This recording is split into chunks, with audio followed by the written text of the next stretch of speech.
Buenas noches. Bueno, esta es la 4ª edición del ciclo Fantó de Ensayo, así que de nuevo, como siempre, muchas gracias, Juan, por el espacio. Y bueno, hoy es un programa de lujo, realmente. Tenemos 2 grandes invitados.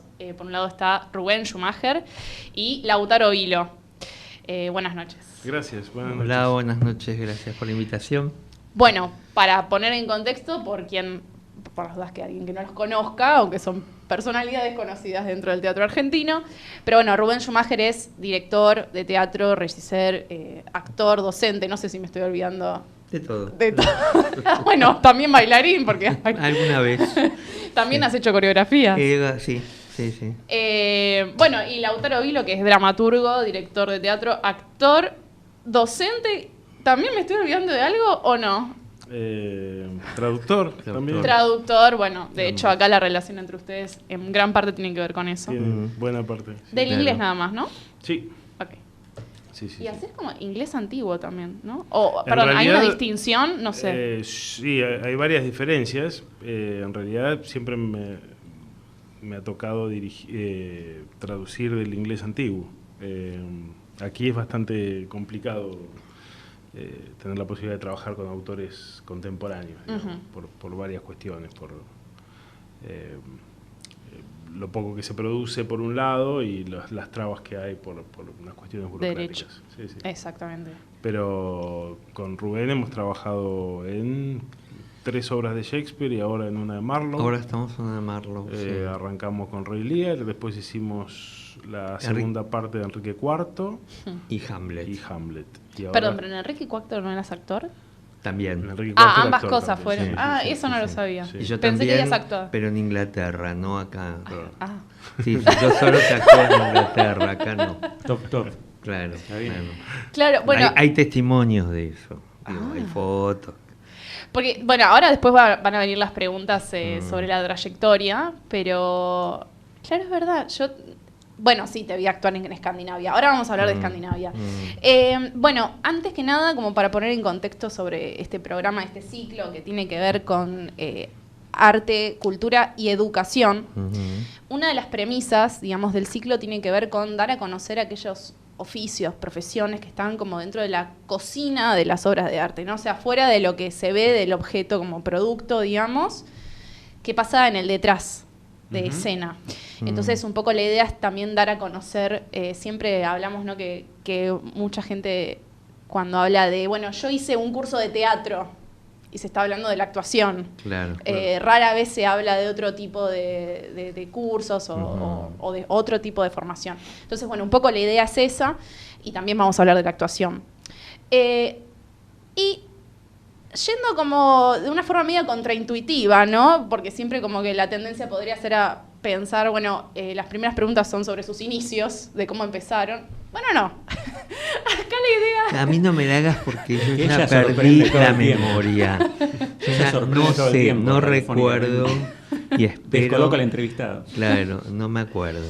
No, pero sí me gusta empezar el ciclo hablando sobre todo sobre ciertas como estructuras de pensamiento en relación a los oficios y a la profesión. Y me pareció un poco narcisista esto, pero quiero empezar con una anécdota mía. Vamos. Para disparar, que tiene que ver con una... Yo tomé clases, bueno, con ambos. Sí. Y cuando hice la materia de espacio escénico en las carreras de iluminación y dirección dentro de la Universidad Nacional de las Artes con Rubén, yo tengo una anécdota que a mí me marcó muchísimo en una clase, que te enojaste conmigo. Bien, qué bueno. Pero te re enojaste. A ver. Me verás no ser rencoroso y aquí estoy, ¿no? Totalmente. Es toda una celada radiofónica. Él claro, ¿no? Y ahora me lo reprochaba en por radio, ¿no? Tremendo, tanto, ¿no? Se acaba de cortar la luz. Claro. Y la puerta acaba de un cerrojo hizo ¡trac! Claro. No me dejan salir. No. Help. Danger. Lo loco es que después encontré tu libro Lo Incapturable, que hay una dedicatoria tuya porque fui a la presentación del libro. Muy linda la dedicatoria, que supongo que tenía que ver con esto. resulta que estamos en la clase, en el teatro, yo no sé si se pronuncia Empire. No, a ver, ¿Qué es sé yo? interesante porque la gente medio tiringona dice Empire. Pero sí. en realidad se lo pusieron pensando en francés, Empire. Entonces nada que hay ver. que decir Empire. Empire. Así, con F Está final, muy Empire, bien. ni siquiera Empire, Claro. sino Empire, ya está, y con eso estamos Estamos hechos. hablando de un mítico teatro, para poner Sí, en contexto sí, sí. al oyente, de un mítico teatro cerca de Congreso. Exacto. Bueno, y resulta que estábamos haciendo un ejercicio, estaban pasando unos compañeros, hicieron un ejercicio, y cuando llega el momento de dar las devoluciones, yo levanto la mano y empiezo, porque a mí me pasó tal cosa con lo que acabo de ver con el ejercicio, porque yo siento que no sé cuánto, no sé qué. Claro. Y Rubén y empezó con el amimé.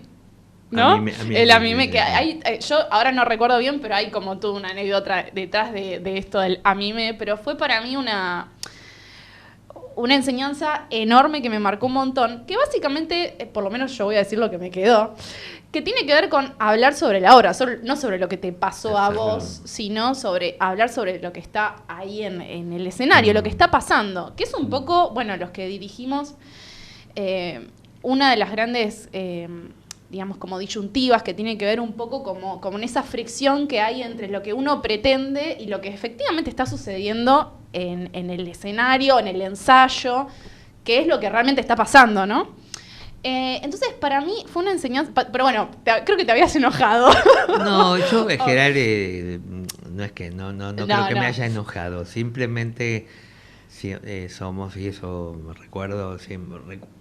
No recuerdo puntualmente porque sé que cada vez que alguien dice a mí yo sentí tal cosa o me pasó, hasta llegan a decir cientos de que, con lo cual cometen dos fallos, uno conceptual y otro gramatical. De conjugación, sí. Entonces es un problema porque lo que hace, digamos, en definitiva, es una subjetivización tan poderosa que si alguien dice que siente algo, ¿qué le vas a discutir? No podés meterte en el sentimiento de algo, es como una intrusión.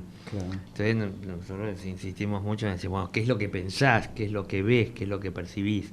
Y no lo que uno siente, ni siquiera lo que uno cree, porque lo que uno cree también, el campo de la creencia es muy guapo, vos podés creer una cosa, yo en otra y tan contentos. En cambio, lo que uno piensa es analizable, es discutible, pero no es una práctica que se haga demasiado en nuestra escena, donde hay una especie de imperio del sentimiento, ¿no? Que se desarrolla sin parar en los ámbitos educativos, donde la gente siente cosas. Entonces, bueno, es imposible meterse ahí. Y después así produce, ¿no? Produce cosas que sintió tanto que anda a discutírselas. Que estamos, para una aclaración para el oyente, ¿no? Estamos hablando no de lo que la persona le pasa cuando va a ver una obra de teatro, ¿no? Estamos hablando de los hacedores, de los que hacemos teatro al momento de la creación o composición del objeto, ¿no? Al contrario, digamos, el espectador, la espectadora tiene todo el derecho a sentir lo que quiere. Claro, o sea, claro. No hay límite en respecto de sus sentimientos, sensaciones, etcétera. Pero se supone que los que producimos obra, más allá de lo que nos pase, el problema que tenemos es la materialidad de lo que hacemos, y que eso es lo que en definitiva manipulado es lo que producimos para que otros les pasen cosas. Pero cuando uno se confunde y quiere que le pasen cosas en el momento en que lo hace, lo más probable es que la obra sea una porquería. Así dicho en latín. Y bien conjugado la frase. Claro. No, bueno, y justamente a raíz de esta anécdota, pero insisto, para mí fue algo que fue muy contundente y para mí fue clave en mi formación esa clase. Y justamente la comparto porque a raíz de esto quería empezar con la primer pregunta, aunque bueno, ya estamos hablando, también la autora en relación, bueno, también en la dirección, pero particularmente me interesa tu hacer en la dramaturgia sobre esta pregunta, ¿no? Bueno, también puede ser sobre la actuación. Pero que tiene que ver con cómo reflexionar y abordar la composición del objeto artístico en relación a justamente este puente que hay entre la subjetividad que hace que nos acerquemos a un determinado material. Está bien que igual esto es relativo porque también pueden llamarte desde una producción para hacer algo, ¿no? Pero bueno, cuando hay como una motivación propia de acercarte a un determinado material, tanto porque sea una obra ya existente o mismo por un cierto universo poético, por ejemplo, el momento de hacer dramaturgia, ¿no? ¿Cómo trabajar ese puente entre lo personal y el objeto? ¿Se entiende la pregunta? Sí.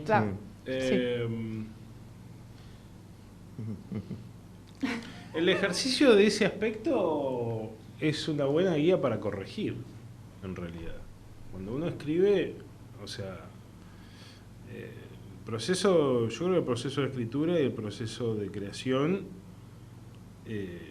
fluctúa entre dos sensaciones, ¿no? Una de mucha potencia, que tiene que ver con el momento más catártico, ¿no? Uno se entusiasma con algo y pone cosas y prueba y tal, y una parte que por ahí no es tan vehemente, que tiene que ver con corregir, con chequear si eso tiene algún tipo de comprensión para una mirada que no tiene que ser la propia, ¿no? Cuando uno trabaja en dramaturgia, muchas veces pasa que el texto no está en estado de finalización o en estado de buena comunicabilidad, digamos, no se entiende, para decirlo mal y pronto,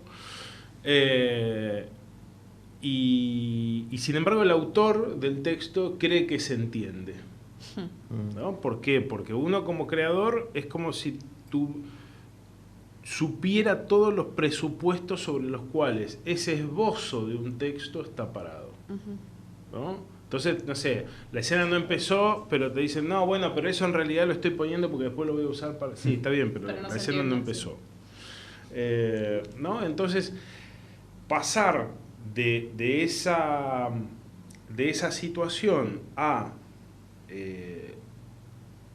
verlo como si uno fuera otro, en realidad la estrategia que a mí me parece siempre es esa, digamos.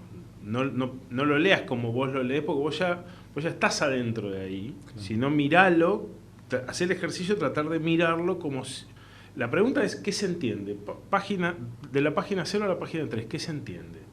Si vos no fueras vos, si fueras una persona a la cual respetás su gusto estético y que uno puede identificar como una suerte de espectador elegido, ¿no? Para el cual de interlocutor. En ese sentido, uno puede leer 3 páginas y decir, ¿se entiende algo o no se entiende nada?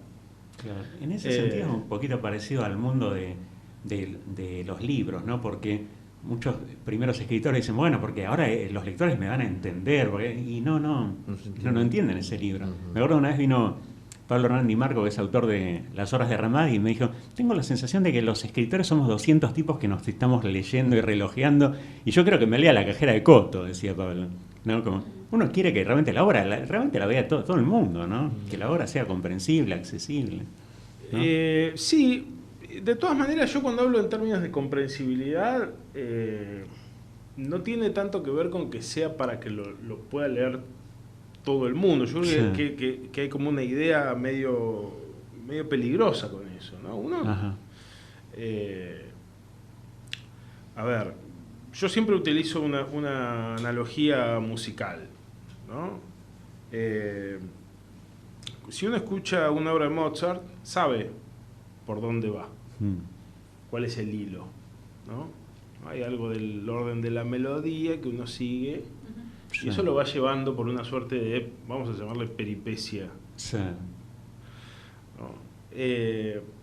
Si uno escucha el bolero de Ravel, es probable que diga, che, pero esto no va a ningún lado. Claro. ¿No? Esto es muy aburrido en algún punto. Aunque se devela una estructura en el bolero de Ravel. Por supuesto que la tiene, ¿no? Pero el tema es que uno como espectador, como oyente, pueda derivar la escucha, no es tanto a la expectativa que genera la melodía, sino a la aparición de los distintos timbres de la orquesta. Claro.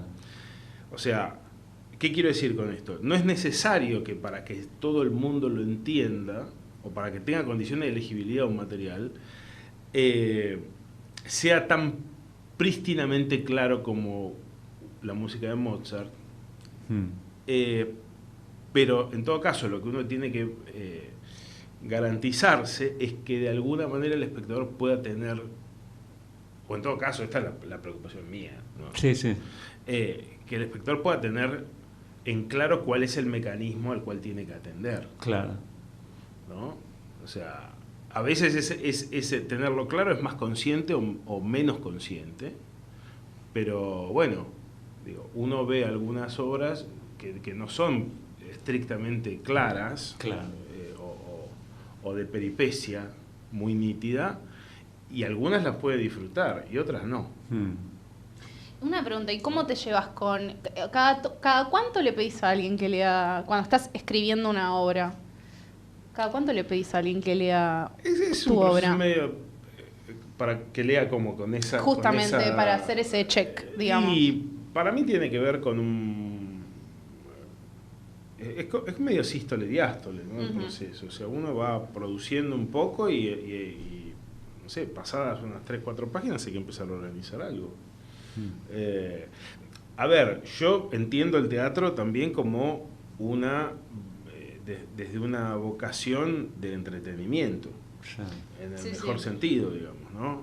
Uno puede prescindir de esa idea. Decir, Una bueno, vez, qué sé yo. creo que me debes una licuadora a Liliana. O sea que pasó hace mucho. ¿Por qué? Nos trajeron para reprocharnos cosas. Sí, cada Porque, vez estoy más perdón, chicos, convencido. no, porque en el curso de dramaturgia que tomé con Lautaro, me acuerdo de la primer clase, preguntaste cuál era el propósito del teatro. Sí. Y ahí yo dije lo del entretenimiento y prometiste una licuadora Pero no la licuadora, claro. que no me llegó. En la Ultracom, porque Verugo Carámbula te daba la Ultracom. Debe ser el delivery del Mercado Sí. Libre. Ah, que no llegó. Sí. Pero sí. A ver, me parece que la otra vez en una charla con un grupo de psicólogos sobre traducción, referida a la traducción, una pregunta que aparecía era ¿por qué se traduce una obra que ya está traducida? ¿No? Nosotros en el trabajo que hemos hecho con Rubén hemos traducido obras que están infinitamente traducidas. Claro.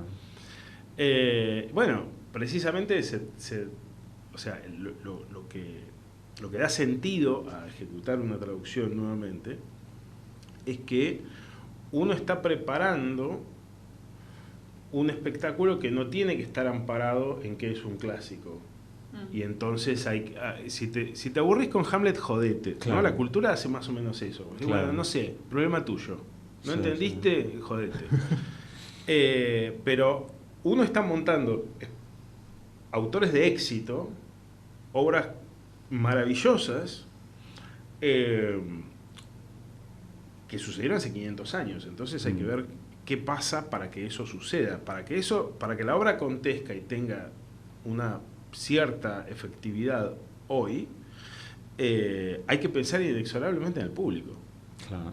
En la captura de la atención del público. Entonces, es tan simple como eso. Y ahí entra a jugar una traducción más actualizada para que ese público entienda, porque Pasa la traducción que- no se toca y no se toca. lo que digo, a ver, ahí no me acuerdo si era Brooke o ¿cómo se llamaba?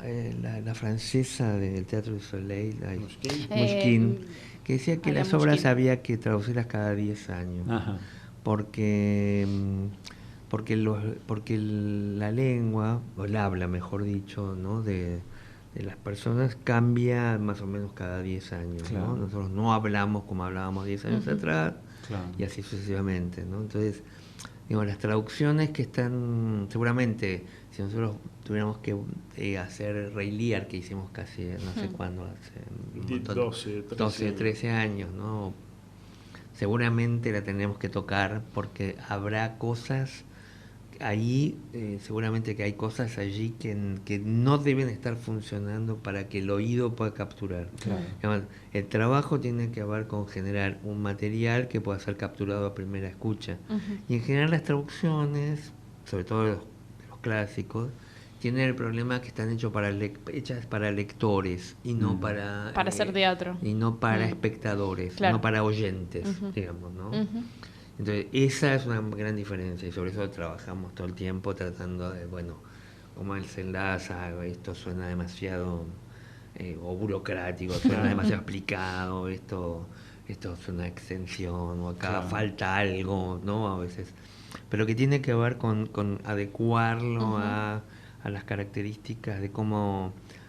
que no tiene que ver con reproducir el habla del lugar donde uno vive, porque para eso uno tenía que poner cosas horribles como che, o sí tendría, o no, o cosas así que son el mal hablar de las personas, o formas muy populares, con lo cual son localizadores geográficos, pero sí una activación, ¿no? Por ejemplo, nosotros en las traducciones no usamos tiempos perfectos para los pasados, porque por lo menos en Río de la Plata no usamos tiempos perfectos, entonces uno fue, vino, tomó, habló. He hablado, he tomado, eso puede ser que en el norte, por ahí en algunos lugares de la Argentina se habla así. Sí, otros pero países no, de Latinoamérica. Obviamente en otros países, con lo cual no funciona. Yo me acuerdo que hicimos una obra que yo traduje del alemán y después la hicimos en México y hubo que cambiar Terror y Miseria, de Tercer Reich. Claro. Y hubo que cambiar prácticamente un montón de formulaciones, porque hasta expresiones completamente diferentes. Sí, que propias de la época cuando se escribió, digo. Porque no tiene que ver con la época, no, tiene que ver con las formas del habla de cada lugar. O sea, vos no podés decir en México lo mismo que vos usás el tú, vos usás unas fórmulas particulares, podés usar los tiempos perfectos, y hasta expresiones, como una que me divertía muchísimo, que era dar carpetazo, que para nosotros, que es dar carpetazo, lo venimos escuchando todo el tiempo, que es hacer evidente algo para nosotros, ¿no? Para ellos, dar carpetazo es cajonear. Claro. Entonces, en la obra se hablaba de que algo se cajoneó, pero yo escuchaba dar carpetazo y era ellos mismos me alertaron que la expresión no correspondía. La misma palabra en otros países exactamente, claro. completamente diferente la expresión, y eso es algo que uno tiene que estar sensible. Sí, nosotros no tenemos que yo hice la adaptación para España de Muerte de un viajante, pero lo hice con los actores, porque yo les planteaba el texto en inglés y cómo se podía decir eso en el español de España. Entonces ahí estaba lleno de tiempos perfectos y aprendí palabras que desconocía absolutamente, ¿no? Como arsén. No tengo ni idea. Hacemos un concurso, que la gente mande, googlee y diga qué es el arsén. ¿Qué es el arsén? Y puede llamar al número de la radio. Llamen al número de la radio y digan qué es el arsén. Y es una palabra antigua, y es una palabra absolutamente cotidiana que cualquier español utiliza si salió con el auto. Yo cuando hablaba de... creo que es con ese. Cuando hablaba del tema de la época, habló del original. Después del programa revelamos. Buenísimo. Revelamos, lo googleamos ahora mientras hacemos. Yo lo puedo definir, no se preocupen. No, es muy interesante. Además, por el tema de la radiofonía es muy interesante. Bueno, y... Perdón, también vinculando esta cuestión del puente entre lo personal y la obra, ¿no? Quería un poco ir al anecdótico de Escandinavia, obra escrita por Lautaro Vilo, ¿no? E interpretada por Rubén. ¿Cómo es la historia de Escandinavia? Y también justamente ese puente entre lo personal y el objeto.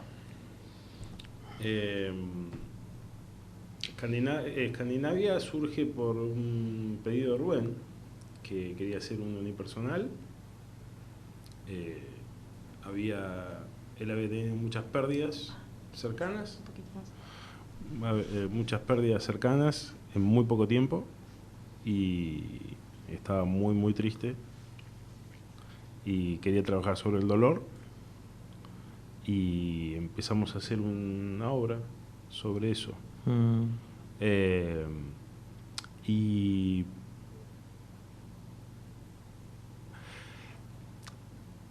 Y en el tema o sea, en la obra el personaje es un director de teatro, como Rubén, que trabaja que cuando habla con sus colaboradores y colegas, nos nombra a todo el equipo.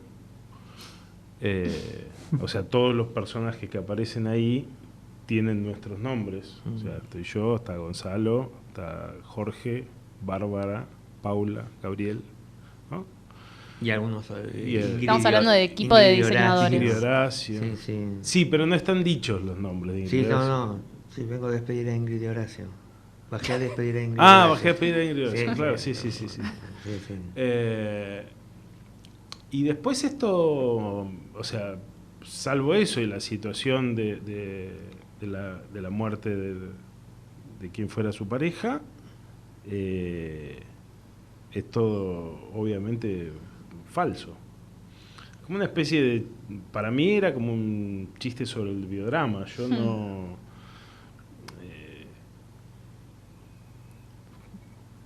Cuando apareció el tema el tema biodramático, que tuvo como tanto auge y todo, a mí me hizo mucho acordar a un tipo de literatura que yo leí mucho cuando era chico, que era la de aventuras.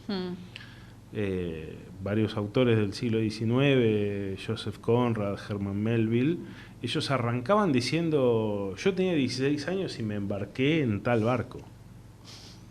Y vos sabías que los tipos habían sido marineros, ¿no? Y te contaban su día a día como marineros y decías: wow, Conrad, qué vida del carajo tuviste, ¿no? Y después era todo zaraza, era toda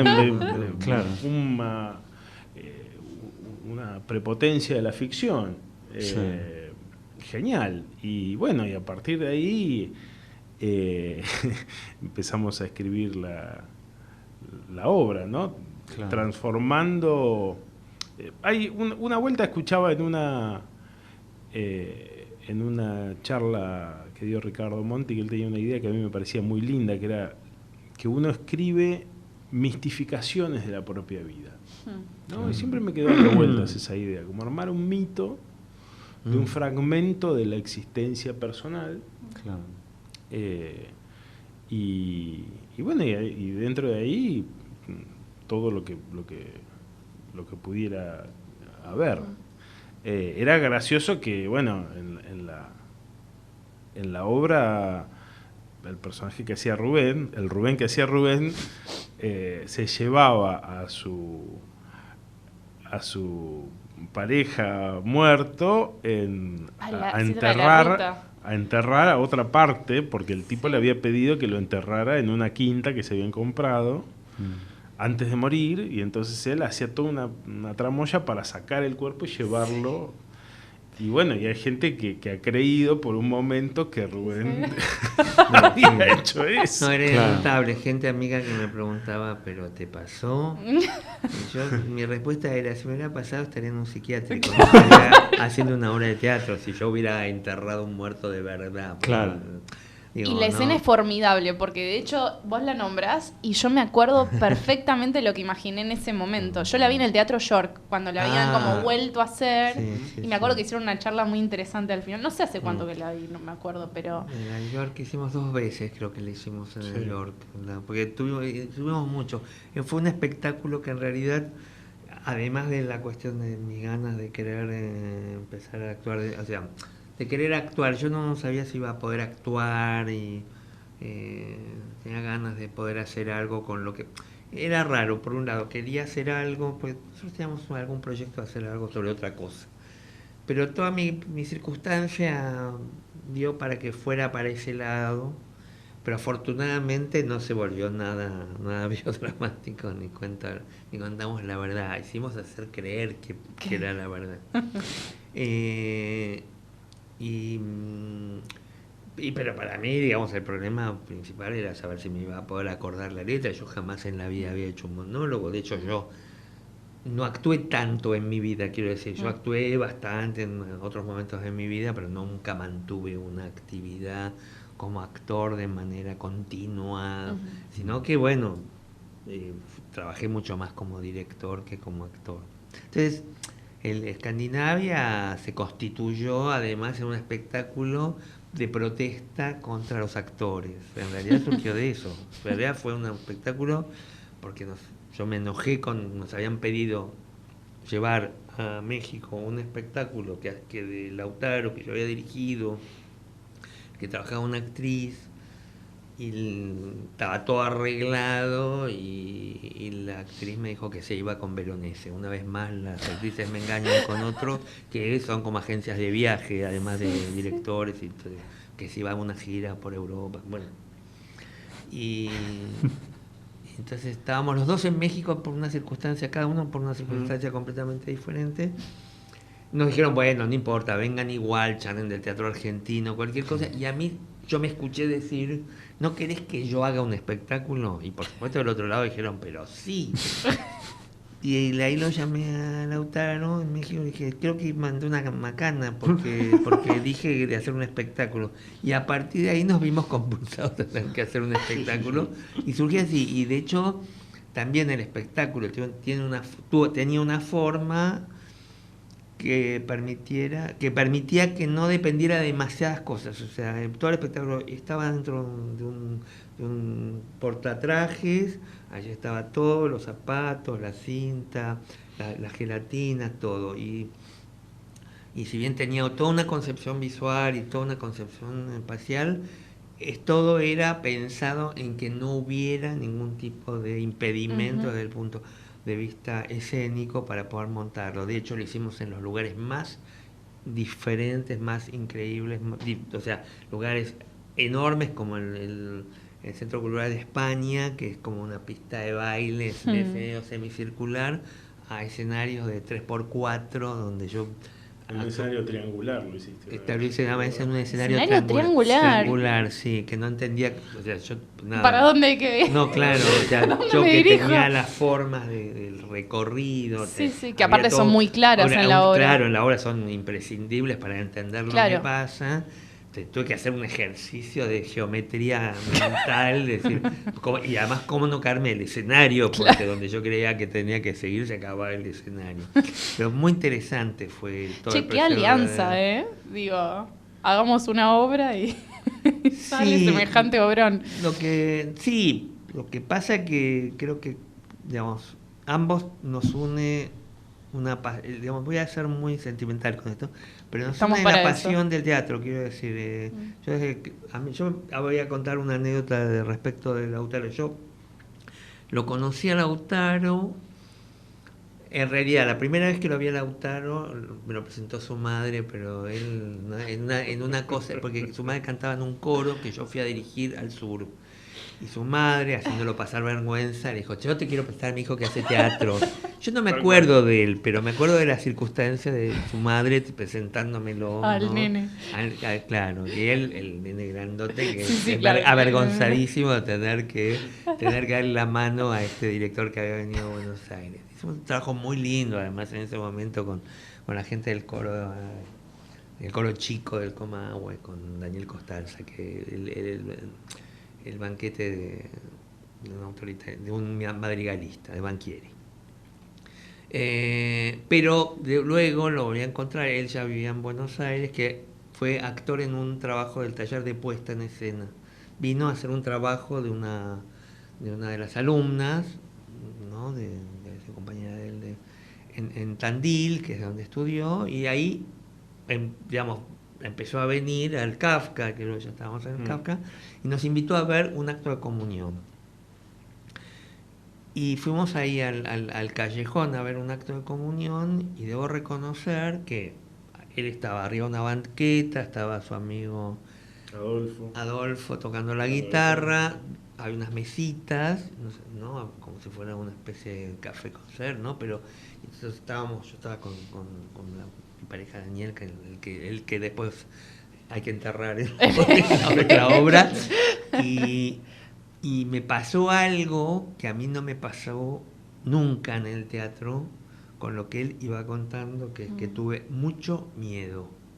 O sea, en un momento dejé de tener conciencia de que estaba viendo a una persona que estaba contando una cosa arriba de un banquito, y lo que contaba me empezó a dar mucho miedo, y eso creo que para mí esa escena fundó mi relación con Lautaro. Pero no es que pensé, ay, quiero que él haga. No, pero sí después de eso te pedí que hicieras algo en el Kafka, que hicieras un espectáculo. Pero él ¿qué contaba que te dio miedo? Contaba unas cosas horrendas acerca de cómo matar unas personas, ¿no? Era horrenda lo que contaba, porque el acto de comunión es una gran obra. Tenemos una mesa llena de asesinos. Era una obra sobre un caníbal. Un caníbal, claro. Un caso de un caníbal. El caso del caníbal, claro. ¿Qué era de Noruega? De Alemania. De Alemania. Entonces, pero era tan impresionante que de verdad empecé a tener.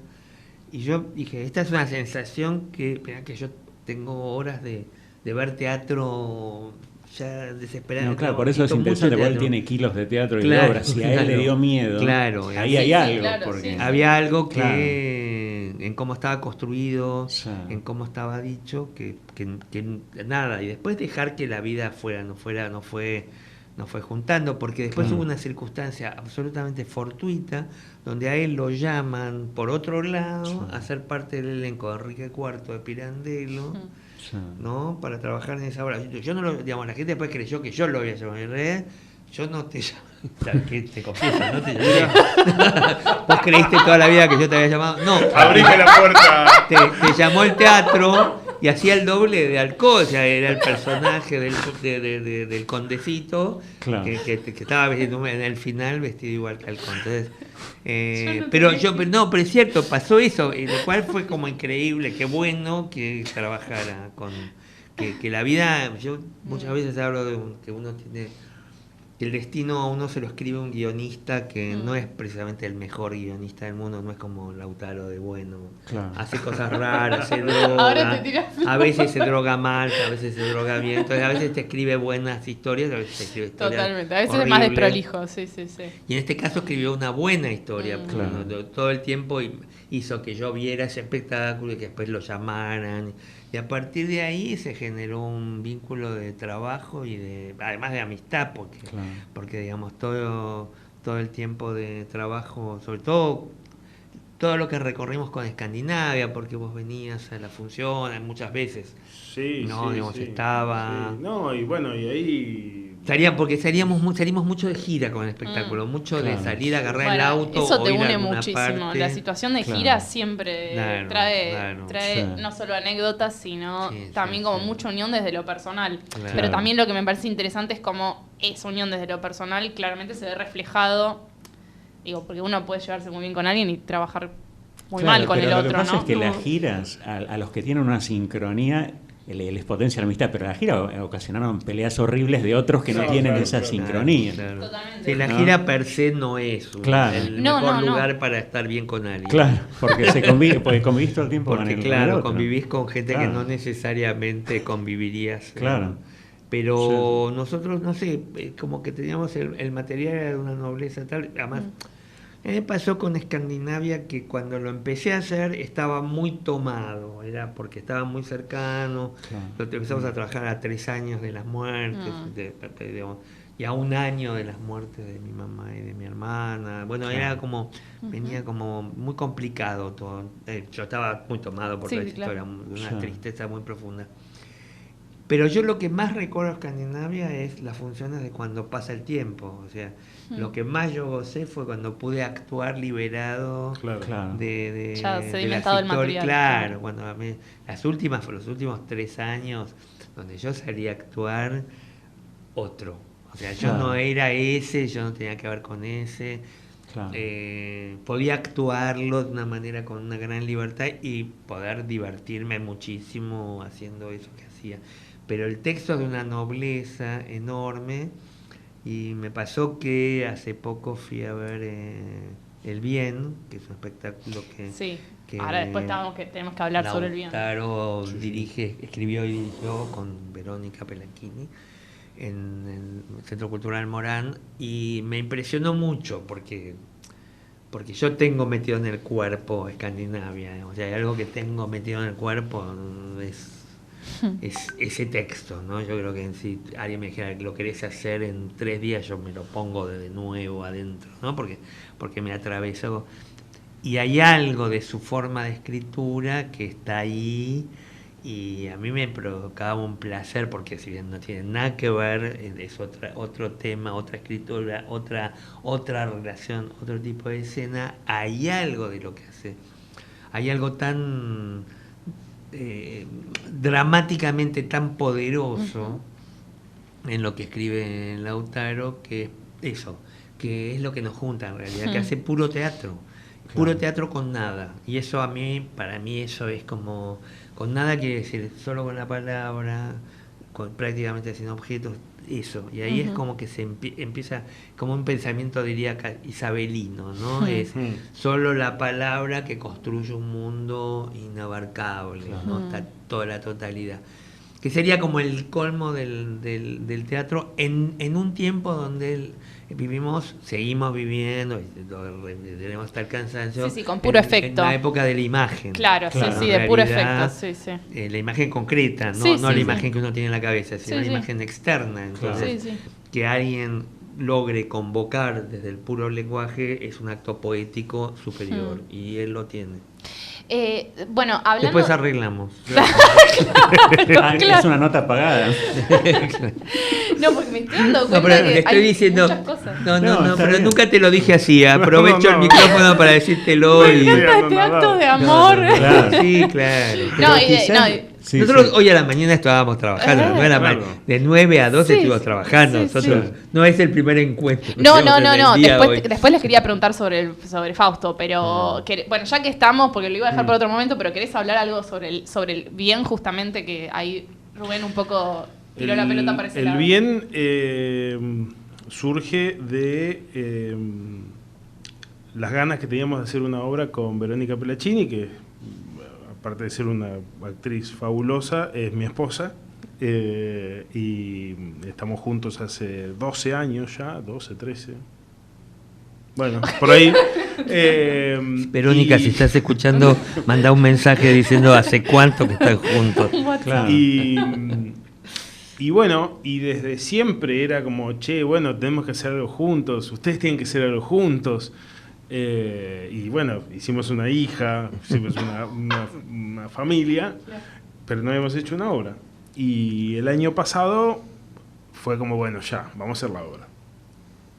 Y ella quería hacer un unipersonal que nunca había hecho, Verónica ha trabajado muchísimo en todos los soportes, digamos, en televisión, en mucha cine. tele, ¿no? Hizo mucha tele en un momento.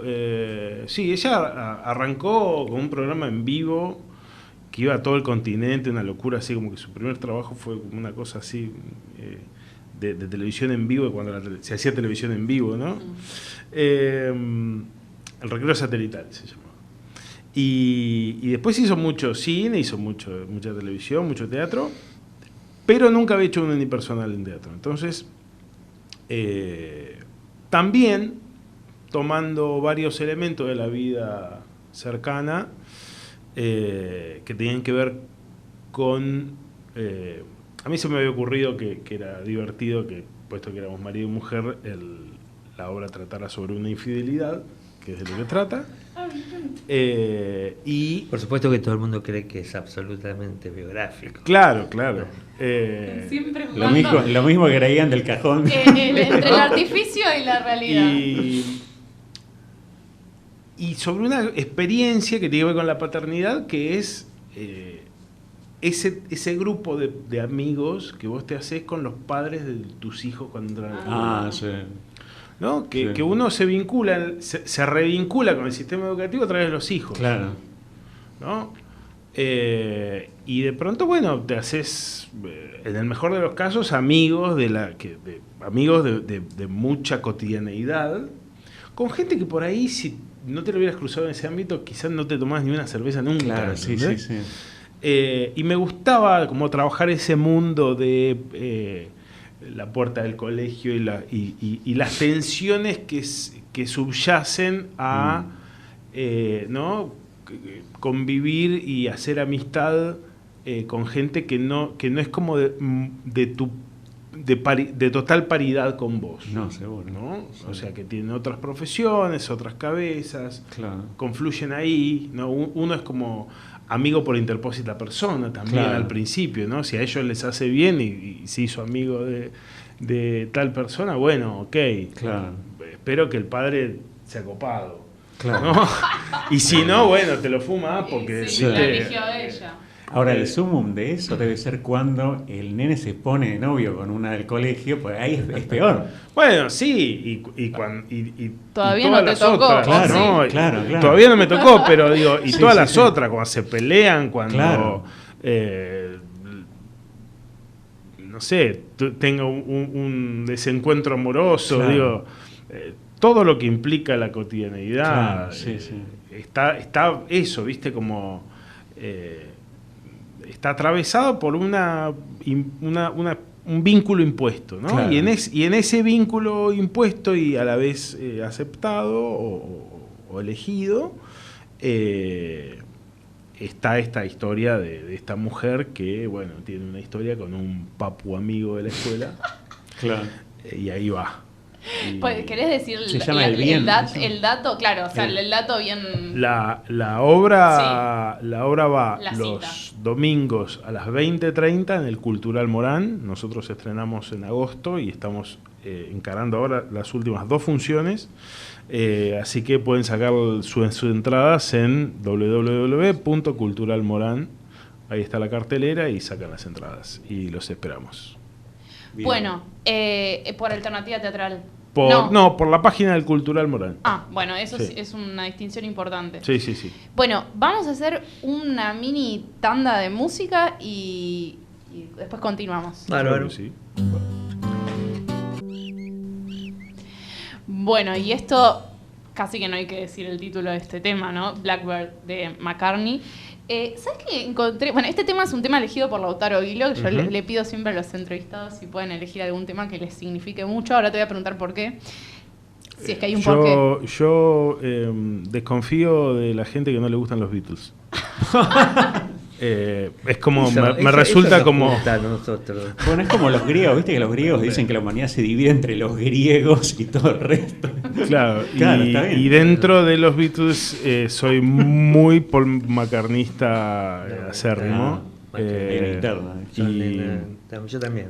Y bueno, nada, qué sé yo. Había que elegir un tema y era un tema de McCartney. Era eso. Vos sabés que tengo una nota de color, no sé si será verdad, por ahí es una mentira como Escandinavia, pero que dice que la guitarra estuvo inspirada como una pieza de Bach en una de las, como de una suite. Ujú. Es probable.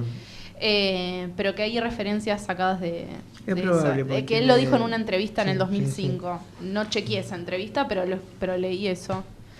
Bueno, algo de la estructura, por eso decís, sí, claro, de la estructura. Sí. Bueno, justamente, hablando del tema de lo musical, una de las cosas que ya hemos hablado en otras ediciones del ciclo, en relación a tanto la formación de otros oficios como mismo hablando de la educación puntualmente, que para mí tiene que ver con enarbolar un poco la bandera de la curiosidad. La curiosidad para todo, ¿no? La curiosidad que nos acerca a distintos mundos y que también, bueno, nos enriquece para nuestro trabajo, ¿no? Puntualmente, que tiene que ver hablar sobre el oficio de ambos. Entonces, bueno, sé que en ambos casos hay mucha formación, tanto de lo musical como de la danza, la expresión corporal y demás. Leí lo de Patricia Stokove, lo de tu formación en la rítmica del coros, que yo Entre tantas cosas. entre otras cosas, sí. Sí. No, pasa que me llamó la atención porque ese dato no lo sabía y yo estudié en el estudio de ella también, del cross, con Pablo, no me acuerdo del apellido, pero bueno, que lo dirige la hija de ella ahora. Pero bueno, les quería preguntar para ustedes cuál es la importancia, ahora hablando de la actuación, cuál es la importancia de la formación en otras artes que no son solamente, que no sean puramente la actuación, ¿no? En relación a esto de la curiosidad y un poco también de complejizar un poco el mundo en torno a bueno, de dónde uno va sacando material para generar, ¿no? Para crear. Pero creo que eso, digamos, bueno, primero entender que el cuerpo que actúa es un cuerpo, es la tecnología del teatro, es una tecnología. pensándola como eso, ¿no? Así como hay unas lámparas, también hay unos cuerpos, ¿no? Y que esos cuerpos, en la medida en que son lo más complejos posibles, por más que tengan que desarrollar la acción más simple que se pueda imaginar, va a ser mucho más interesante que un cuerpo que tiene poco interés. Entonces, a partir de ahí, cualquier cosa que ese cuerpo incorpore, que ese cuerpo, digo, sea música, sea la literatura, sea tocar un instrumento, sea cualquier tipo de cosa, no importa qué, a veces hasta diría saber arreglar un zapato, todo eso son estructuras que complejizan esos cuerpos. Entonces a mí me parece, y esto lo descubrí ayer en una charla con el amigo Córdoba, Gonzalo Córdoba, diseñador de iluminación, para poner en contexto. Que me da cuenta que los cuerpos actualmente no son interesantes porque carecen, o sea, tienen una información a nivel red social y no formaciones plenas. Y los verdaderos cuerpos que están en peligro, empecé a hablar del cuerpo en peligro como el cuerpo artístico por excelencia, una idea que se me ocurrió ayer, son aquellos que están con mucha exigencia técnica, aquellos actores que tienen que decir textos larguísimos o muy complejos, y bailarines que tienen que bailar cosas tremendamente difíciles, o cantantes. Últimamente los cantantes entraron en una valoración absoluta para mí porque tienen que afinar, tienen que seguir la orquesta, los tienen que escuchar, etcétera. Esa gente está en peligro y lo que proyecta es algo muy poderoso para con los espectadores. Los cuerpos que están desmayados, que no les importa, que da lo mismo, eso que se llama hoy cuerpo performático. Que no de lo mismo. Que claro, termina siendo una cosa, es un cuerpo desinformado, es un cuerpo poco estructurado, poco elaborado, poco interesante, poco. Lautaro, ¿vos qué pensás de esto? También como actor, yo, ¿no? Coincido en eso. Pensaba cuando lo escuchaba. Yo tengo mucho yo miro mucho deporte. Era deportista de chico. Rugby era, ¿no? Jugaba al rugby, sí. Y he leído mucho sobre deporte. Es como me gusta leer biografías y sobre deportes. Pero sobre sistemas de entrenamiento, sobre... ¿no? Y me ha servido mucho esa como el pensamiento deportivo, ¿no? En el sentido de, hay que saber desarrollar una habilidad, hay que estar apto, ¿no? Y pensaba cuando lo escuchaba a Rubén, Brecht tiene un artículo que habla sobre el boxeo, por ejemplo, ¿no? Que es un deporte que a mí me encanta también. Sí. Que vos decís, yo no puedo subirme ahí. Ese cuerpo sabe cosas que mi cuerpo no sabe. Y soporta cosas que obviamente mi cuerpo no soportaría. Y a mí me gusta respecto de la actuación esa sensación, ¿no? O sea, no hay una parte del teatro que se produce, que trabaja sobre otra hipótesis, que es, ese cuerpo es como el mío. Y mi cuerpo no interesa demasiado en tanto forma para estar ahí arriba en reposo, ¿no? O sea, lo que el acto de performear tiene que ver con eso, llevar adelante una performance, puede ser deportiva, puede ser artística. Entonces digo, eso por un lado, trabajar las habilidades constantes, poder hacer las habilidades constantes. Vos sabés que en el deporte lo que se entrena es hacer lo básico, no lo extraordinario. Claro. Hay que saber correr. Claro. Después hay que saber correr llevando una pelota. Después no se entrena la extravagancia genial. O sea que va por grados. Claro, o sea, vos aprendés a cabecear. Claro. Vos aprendés a pasar la pelota. Pero aparte Y los mejores equipos son los que hacen bajo presión lo básico. Claro. Siempre. ¿No? Entonces decís, ¿cómo puede ser que ese tipo en ese momento lo haga tan simple? ¿Qué pasaba con Alfredo Alcón? ¿Cómo el tipo decís, vos lo veías y decís, che, esto es muy difícil y a la vez es muy simple lo que está haciendo? Claro. Pero hay que hacerlo. Eso y para mí la gran diferencia también lo arma el bagaje, que puede ser de vida o puede ser de data cultural, cinéfila. O las dos. Ten trabajos complicados, decía Marco Antonio de la Parra en la carta al joven dramaturgo, y me pareció una buena idea. Ten trabajos complicados y si se puede que impliquen mucha gente. Está bueno eso. No, ¿sabés que estaba pensando que cuando yo tomé el curso de dramaturgia con Lautaro, una de las cosas, principios básicos, porque yo no había hecho nunca, tampoco es que me interese escribir teatro, pero me parecía como algo por lo que había que pasar. Y algo, un principio clásico que tiene que ver con los 3 tipos de conflictos, ¿no? Conmigo, con el otro y con el entorno. Y me parece que el deporte, incluso en deporte individual, digo, ¿no? Pone de manifiesto todo el tiempo justamente esos 3 tipos de conflicto, sí, claro, en vínculo con el cuerpo, ¿no? Con lo que uno, y con la data que uno le va mandando desde la cabeza. Me parece que, yo no sé si lo hemos discutido alguna vez cuando hablamos de que en la carrera de actuación, entre las tantas cosas que pasaron cuando se pasó, del conservatorio a la universidad, una de las cosas que se eliminaron fue justamente el esgrima, claro, ¿no? Que bueno, no sé si alguien quiere, por ahí ustedes deben saber más sobre esto que yo, pero que en su momento era como una de las materias claves, ¿no? Dentro de la formación de la actuación. Sí, yo di clase como profesor cuando la materia esa existía y eso organizaba el cuerpo de una manera.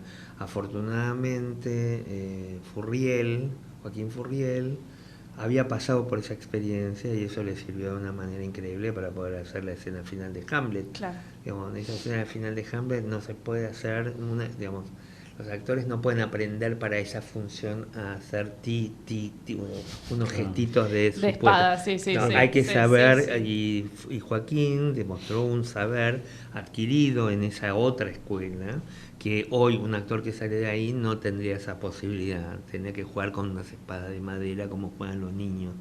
Entonces me parece que hay algo que estaría bueno, digamos, poder decirle a los jóvenes y a las jóvenes actores y actrices que entiendan que cuanto más compleja es la formación, cuanto más elaborada, cuanto más dificultades tienen, se cumplen un montón de cosas. Por ejemplo, es muy típico que los actores y las actrices no entiendan eso que cualquier pianista sabe desde el primer día, que tenés que hacer ejercicios de velocidad, de cobras que nunca vas a tocar, pero que te permiten luego, cuando haces un andante, tocar con una claridad expositiva, pero porque antes tocaste a una velocidad increíble. Claro. Los actores siempre están al borde de su posibilidad y eso es lo que hace que el teatro muchas veces sea muy poco interesante, porque no hay virtuosismo. Yo últimamente estoy a favor de la vuelta al virtuosismo. Quiero que cualquiera que se suba arriba de un escenario, o sea, en un momento donde la política, todo tiende a tener una cosa degradada, corrupta, etcétera, propongo la vuelta al virtuosismo. Quiero que la gente sea virtuosa, ¿no? Claro. Y que si dice que sabe hacer tal cosa, que la haga y que la haga de la mejor manera posible. Que los escritores escriban de la mejor manera posible, que los músicos compongan de la mejor manera y que los actores y las actrices actúen superlativamente. Para eso hay que entrenar y estudiar. Sé que es un discurso un poco... qué pesado. No. Para mí es vital lo que estás diciendo. Pero tiene que ver porque eso es lo que puede ser que salve... Pero lo que pasa es que salve al teatro del tedio, porque si no entramos en una especie de tedio de algo que, bueno, yo qué sé. Pero lo que pasa es que hay un menor esfuerzo, pero general, ¿no? De toda la sociedad. Toda la sociedad dice, no, quiero ganar mucho más dinero, pero no, trabajar en vez de 8, 5. Yo no voy a estar trabajando 8 horas, dice. Entonces el menor esfuerzo es completo en todos los estratos. Bueno, justamente por eso la analogía con el deporte me parece más que precisa. Cuando vos estás entrenando con otros, o sea, si hay algo que te iguala con el otro es que vos sabés exactamente lo que a vos te costó poder correr 1 kilómetro a determinada velocidad, o no sé, o lo que fuere, hacer una salida en natación y y poder entrar bien en el agua. Claro. Digo, y Yo entrené Escandinavia en la cinta del gimnasio, porque yo no sabía Claro. si iba a poder con el aire y lo entrenaba Claro. caminando, no corriendo, pero caminando, decía la letra Taca, taca. arriba de... Pero eso, digamos, es como una cosa que nadie me pidió, tenía que ver, Claro. yo tenía que poder dar cuenta de que mi aire, o sea, lo que me daba terror, yo tengo un EPOC, digamos, tengo un problema de eficiencia respiratoria, y lo que tenía terror es que hacer función haciendo... Sí, sí. Tenía que hablar durante 50 minutos y Sí, sí, digo, sí. yo veo un actor que hace... me levanto y me voy, ¿no? Digo, Claro. dame mercadería buena. Claro. No, ¿Eso dame... se Sí, debe bueno. al cigarrillo, lo que tenés? ¿Eh? El EPOC es por haber Sí, fumado. para sí. yo fumé Claro. toda mi vida, Claro. desconsoladamente, fumé Sí, mucho. sí, sí. Pero bueno, por suerte estoy bien, Claro. no pasa nada. Pero tenía que hacer, digamos, Sí, 50 sí, claro. minutos de hablar sin parar Claro. y moviéndome todo el tiempo. Era un ejercicio, casi una acción, era como hacer un solo de danza, Claro. en que el aire tenía que estar perfecto y afortunadamente siempre lo pude hacer, pero porque Claro. lo entrené. Claro, Digo, claro. pero porque entendí que lo tenía que entrenar, que no era un problema Claro. de la dirección en el momento que trabajamos. No, era no, un problema es un mío, cuerpo disponible era de para mi hacer cuerpo, eso, porque claro. si no Claro. me entraba en peligro. Claro, pues Claro. no había un tutorial de voy a hacer esto. No, había que sudarla. claro, no había un claro. tutorial Sí, para sí, hacer sí, lo que sí. tenía que hacer. Es el saber específico Claro. y la necesidad Claro. específica Pero- de la actividad. Sí, Claro, sí, sí, sí, sí. sí. Bueno, lamento decir que tenemos que cerrar el programa porque tengo un montón de otras preguntas para hacerles, pero bueno, fue un placer. Muchísimas gracias, Lautaro. No hablamos de Fausto. Hablamos de Fausto, pero breve. podemos Pero hablar. breve. Dale, ¿Quieren dale, contarnos dale. brevemente? Sí, sí, Perdón, sí. ¿eh? Sí, Y sí. aparte de la palabra... Sí, la palabra. Fausto es un espectáculo que se va a estrenar el año que viene Ujú. por una invitación de la Comedia Nacional Uruguaya, que yo iré a dirigir allí. Vamos a hacer la vida y muerte de Doctor Fausto, en realidad se va a llamar Doctor Fausto, de Christopher Marlowe, que es una obra que no se ha hecho en Argentina prácticamente nunca, que en Uruguay tampoco. Es un Fausto muy brutal, muy pesado, nada que ver con el romanticismo del Fausto de Goethe. Rock and roll. Rock and roll, Sí. rock and roll, y que todo el tiempo Muy bien. está es muy explosiva la obra, isabelina al mango, y con elenco uruguayo, y como se arregló una cierta coproducción con el Complejo Teatral de la Ciudad de Buenos Aires, es probable, no lo sabemos, esas cosas que pasan en Argentina que quizá, tal vez, no sé, después te digo, Sí. se haga en Buenos Aires en una posible gira, que tal vez se haga, no sé, después te digo, de la Comedia Nacional Uruguaya a Buenos La palabra Aires. sería maybe. Maybe. Claro, Exactamente. totalmente. Y ahí En una de estamos, esas. en una de, digamos, lo bueno es que gracias a la coproducción puedo trabajar con Jorge Ferrari, con Gonzalo Córdoba, por supuesto con Lautaro, con quien estamos haciendo la versión, y con, en este caso, en la música Jorge Aro, con quien ya habíamos trabajado en lo que pasó cuando Nora dejó a su marido, Ujú. que es un músico muy interesante.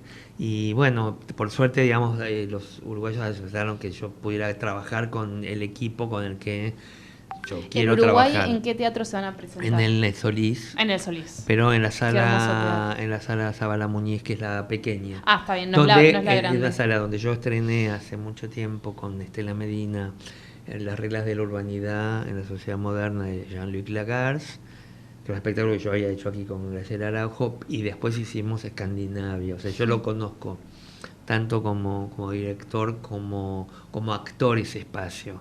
Con lo cual, trabajar en esa sala, vamos a trabajar a tres frentes, o sea, nos vamos a meter con muchos problemas, ¿no? Vamos de nuevo con el triángulo. entonces. Hacemos, no, triángulo no, No, pero digo los tres frentes. lo cual siempre trabajar a tres frentes es Complicadísimo. Bueno, y ahora que diga el resultado de la trivia del programa. la que- trivia del sí, programa. sí. Arsén con Sí. C quiere decir banquina. Me fui, A la banquina. o sea, una palabra, el personaje de Willy Loman dice, no sé qué me pasó y me fui en España al Arsén. Claro. Y yo lo dijeron y dije, ¿de qué están hablando? Y es, en la versión argentina es me fui a la banquina. Con Ah. C. Arsén con C. Arsén con Muy C. bien. Y esa palabra no es una palabra rara para los españoles, es una palabra absolutamente... Claro. o sea, Como ellos banquina para ellos se nosotros. van al Arsén, Claro.